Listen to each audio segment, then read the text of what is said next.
Justin, the word coming into this year was depth. You guys had the pitch in depth. You thought that'd be able to, really kind of set the tone early, but you've had some injuries, with Noah being out. How much do you think of it as depth that's really kind of helped, pave the way, and how much is it that Matthew Becker and others have just stepped up and said, this is what we do? Yeah, I think we got a great leadership group, and I think those guys have paved the way for other guys to follow. And when Noah goes down, there's just those guys that have been waiting in the wings to step up, and they've done a great job with it. We felt like early when Noah was healthy, there were guys chomping at the bit, that wanted more. This time of the year, you almost always feel like you're thin. So, guys have done a good job stepping up. We're going to need to continue to do that. And, Becker's been huge. Jones has been huge. Hicks has been huge.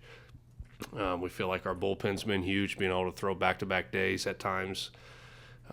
We probably need another guy or two. SQ midweek last week was a big breakout for him. We're going to need him to fill innings. So I told the guys yesterday there'll be probably another guy or two that isn't really in the fold yet like they want to be, that we'll need, by the time things are all said and done.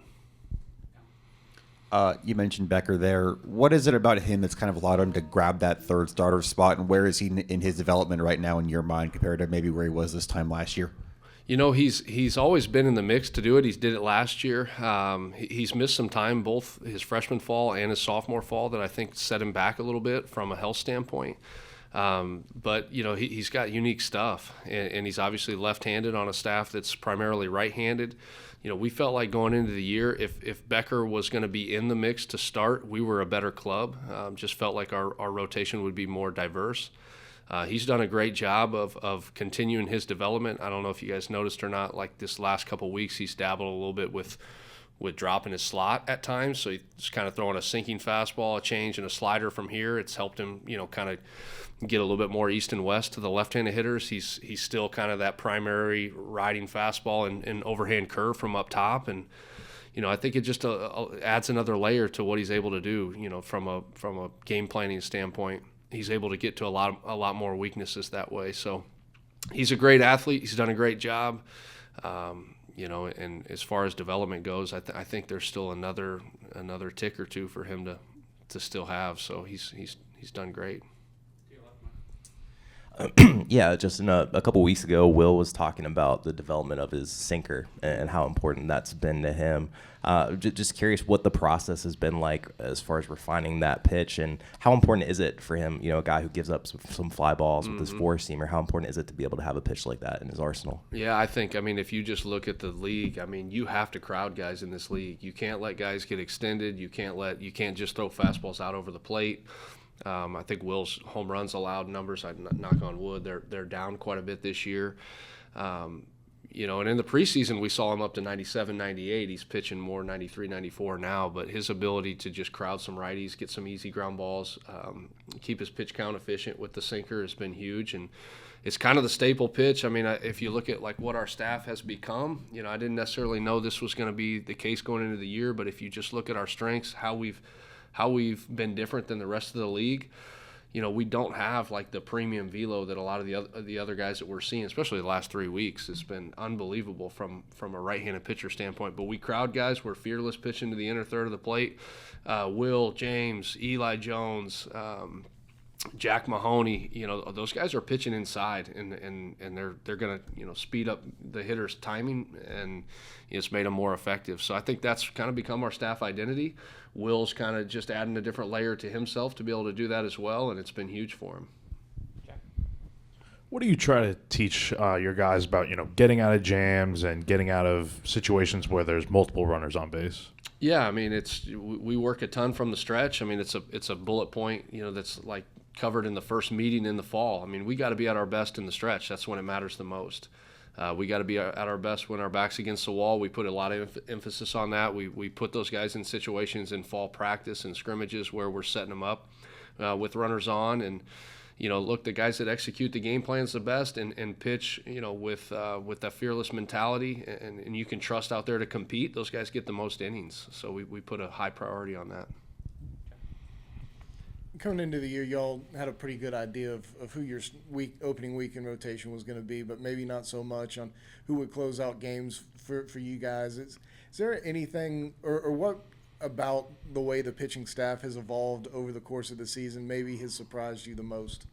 I think, outside of the being able to pitch guys in and establishing that as our mentality, I think another one of our strengths is our versatility and our selflessness. There's been a lot of guys that have felt like maybe they're primed for starts. We talked about Becker already. James Hicks has started in the past. Eli Jones has been really good as a starter and has stepped up when his name's called. But I think the versatility allows those guys to be maneuvered around to get to the right matchups, where if the right matchup is using Cade Austin in the 7th, then we're going to use him in the 7th. We're not going to hold him for the 9th. And having Chris Veach step up in that role, having, again, I've mentioned Jones and Hicks and Cade Austin and Nick Proctor in spots. I think all of them have unique qualities that really serve well to certain types of hitters and usually certain spots in the order, and we're able to pick and choose, based on what we think is the best for the matchup. Justin, how much do you work with the team's catchers in terms of handling the pitching staff, or do you? From a game management standpoint, every day. I'm talking to them the whole game. We have all kind of different technology now that we're using for pitch calling, but I'm in their ear the whole game. And I think Messina and French both from a leadership standpoint and just like an alpha male standpoint, they've been awesome, man. I mean, I think.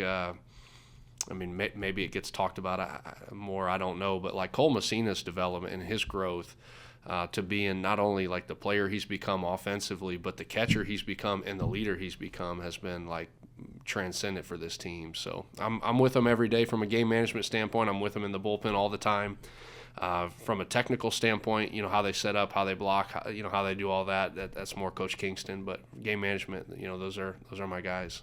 When you're talking with the catcher really about pitch count, pitch selection, that kind of thing, I know it's probably not a transmitter and they've just really got an earpiece, but are they allowed to overrule?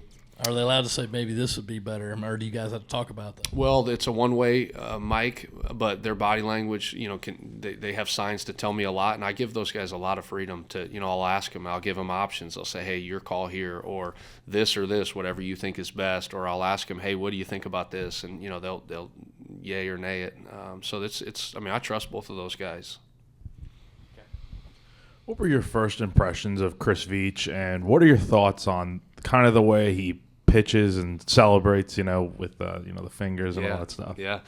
So my first impression, he came in as a two-way guy, as you know, and he still kind of dabbles in it because of our depth here.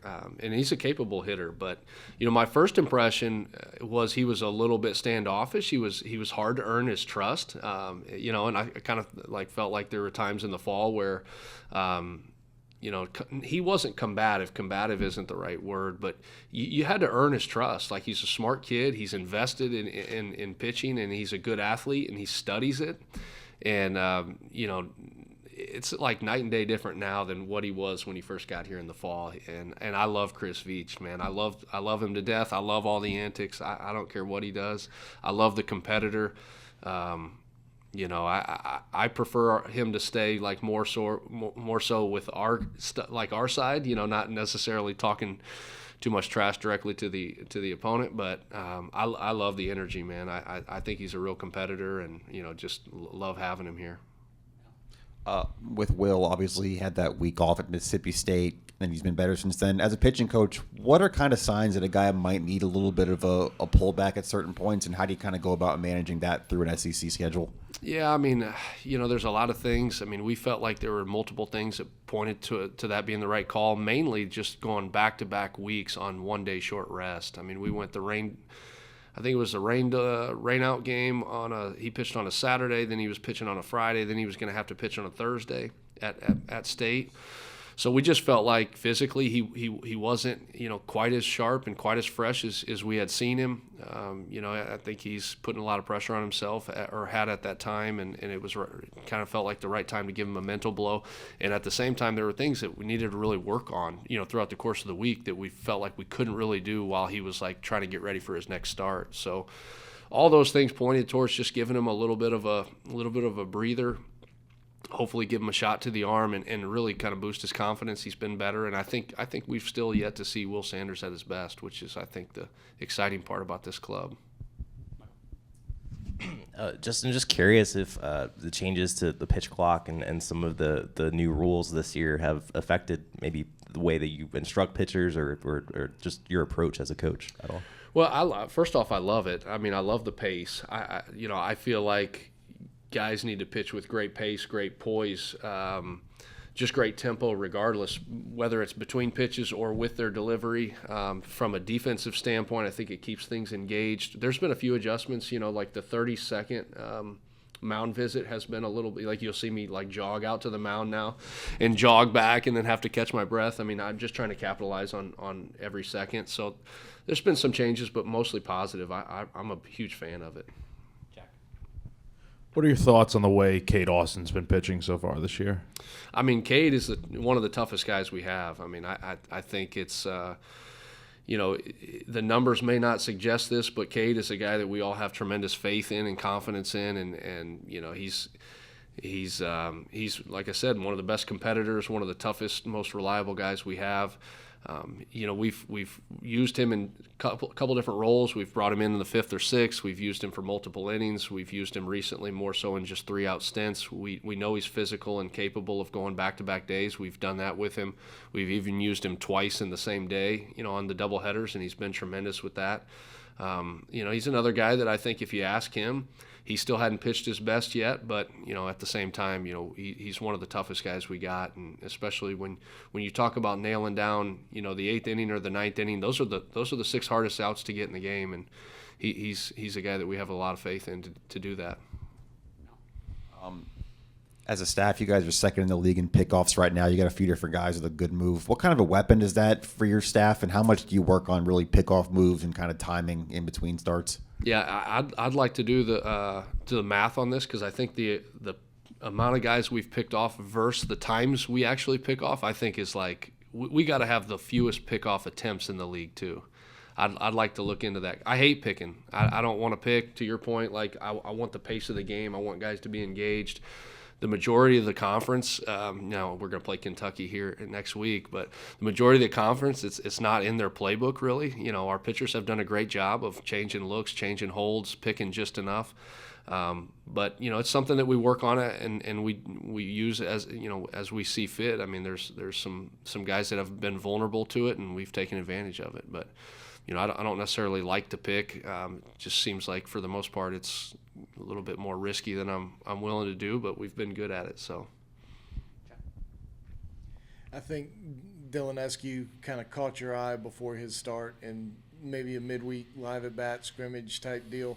What do you look for in things like that? And also with having only thrown 3 relievers last weekend and not having a midweek game this week, how do you handle some of your bullpen guys in those kind of sessions this week? Right. Yeah. So it's hard, like when you're not in the fold, to kind of get in the fold or get the confidence or catch the eye of the coaching staff. Sometimes we do live at bats throughout the week or a scrimmage. Sometimes we don't, just from a health standpoint, from a timing standpoint. Dylan's a guy that came out of the spring right out of the chute and was outstanding in the pen. Didn't get off to a great start in his live outings and has just worked his butt off. There's been trips where he's been left behind. There's been trips where he's been with us as a depth piece, and he's just done nothing but work. So really I just see from a preparation standpoint a guy that has become more confident because he's more prepared, and just felt like he was the next man up in that situation, and he took advantage of it. You kind of talked about it earlier with Cade using him in any spot really for doubleheaders and whatnot. But how do you go about mapping out who you're going to use in a doubleheader per se, and then do you have any guys in particular that you don't mind using twice in the same day? Yeah, Cade's one of them. I mean, to answer your last question first, Cade's one of them physically. He can handle it. There are a couple other guys. Eli Jones is another one. We got to be a little bit more careful. I know we've done it, but we got to be a little bit more careful with Chris Veach. Got to be a little bit more careful with James Hicks. Those guys are coming off Tommy John in the last 18 months. So, really when you talk about doubleheaders, I mean the priority is win the first game. Almost like treat it like there isn't a second game. And what we've been able to do with those bullpen guys is we feel like they all have distinct strengths and areas and spots in the lineup where it suits their stuff best. Cade Austin is a guy that can really ride a four-seamer. He's got a good changeup. He's probably better versus lefties than, say, Eli Jones or James Hicks. So Jones and Hicks tear up the righties spots in the order. We try to cherry pick spots for Cade to face more of the lefties. And then, with Chris Veach and his changeup and his slider's pretty good too. He's kind of been able to do both at a high level. So can't believe we've gone this long without asking about him. But Eli Jerseyback was highly rated coming in here. He's kind of had up and down. Where do you kind of see him right now in his development, and what's next for him? Yeah, I mean, he's been a big part at times, and there's been times where, he's been kind of the next man up, and you haven't really seen him on the weekend. He's kind of been in that flex role where he started some midweeks, he's been in the relief on some weekends, hasn't really breaking through like in the fall he was terrific. I mean, it was almost like he was the easiest guy to coach because you just let him call his own game. I sit back, kick my feet up, and he just gets you a bunch of outs. And, I think his weight has fluctuated this spring quite a bit. Just talking with him, he's had an illness or two that's, he's been down to 180. He's been up to, 195. He feels like he's finally got his strength back, and I think you'll see him pitch better down the stretch because of that. But as far as his development goes, he's just – this is a tough development time of the year because you got to figure out, like, what you can do, what you're willing to do. Without taking a step back. You don't want to modify or change things too much to where you're getting a lesser version of him in the short term to get a great payback in the long term. More of a fall item, I would say for him, and there are certainly things that he needs to address, just like the rest of them. But I think he's doing a great job. I mean, he's a strike thrower, he's a competitor, similar to Becker, how I felt like Becker was last year. Like when Becker could remain emotionally stable and just compete, he was terrific. Same as Eli this year. I think when he's emotionally where he needs to be and he's just worrying about what he can control, he's been great for us. After this season, you're going to lose probably 3 of your starters in James Hicks and maybe another guy or two. How much do you keep an eye on trying to develop guys for next year too, knowing that you're going to lose so many innings when it comes to making decisions on whether it be a starter, in whatever kind of situation. Right. Well, I mean, this as far as like the roles this year, the guys that earn it get it. We're not looking ahead too much as far as like who gets the starting roles necessarily, but like as far as the growth and development on the side, we're always keeping an eye on that. I mean, and you're right, we're going to lose guys. We're going to lose the important guys. We're going to lose leaders. We're going to lose guys that bring more than just what they do out there on the dirt. But we like the growth and development of a lot of those guys we've talked about. We love where Eli Jones is at. I mean, he's been terrific start to finish. He's gotten better. He will continue to get better. Matthew Becker. We're excited to get Roman Kimball back. We're excited to get Ricky Williams back, excited about Eli Jerseyback and his growth. So all of those guys in the short term adding different layers to how they can, as a starter now, the difference being if Eli Jones is asked to come in or if James Hicks is asked to come in as a reliever, he may need 1 or 2 pitches. As a starter, you're going to need 3 or 4. You're going to need to be able to go through that lineup twice, maybe 3 times. So just adding and building layers for those guys into the future where you may not see it right now, but, those guys are doing a good job with those things on the side.